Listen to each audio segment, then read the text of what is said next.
All questions orales. The honourable member from Thornhill.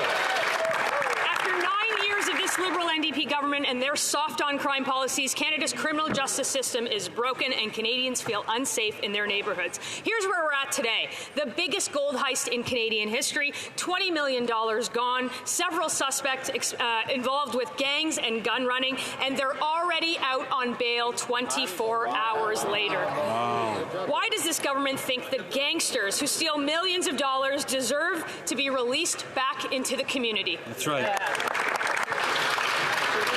The Honourable Minister of Justice and Attorney General for Canada. I thank the member opposite for that important question. I point out to her and to other members of this chamber that we passed significant bail reform legislation in this chamber with the cooperation of premiers around the country and law enforcement officials around the country. What I would also point out to the member opposite is that I share her concern for organized criminality. In fact, I share it so much so that the Budget Implementation Act contains measures that will address money laundering and address financing through criminality. I desperately hope that that member and all of her colleagues will be supporting that aspect of our legislation and helping us to tackle organized crime and money laundering. Before I continue with question period for the honourable member for Thornhill who will want to ask her question, I'm going to ask the member from Grand River Miramichi as well as the member from Dufferin-Caledon, please, to wait your turn before taking the floor.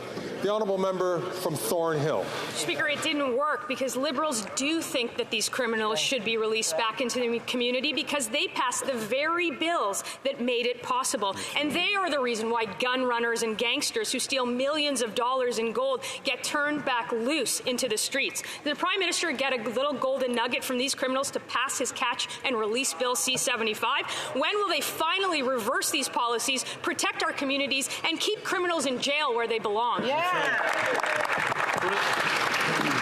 The Honourable Minister of Justice and Attorney General. Mr. Speaker, our resolve to ensure communities are safe is strong. What we did in the past 18 months is we've enacted legislation that addresses the acute causes of crime. What we've done in the past 18 months is ensure that the bail reform system deals with violent, serious offenders, and we had the support of law enforcement right around this country. The other thing that law enforcement has been talking to me and my colleague, the Minister of Public Safety, about is the acute need to address organized criminality in this country. Previous times legislation has been in this chamber, they have voted against such legislative initiatives. They have one more opportunity, but they've already announced they won't be supporting us getting tough with money laundering and organized criminality.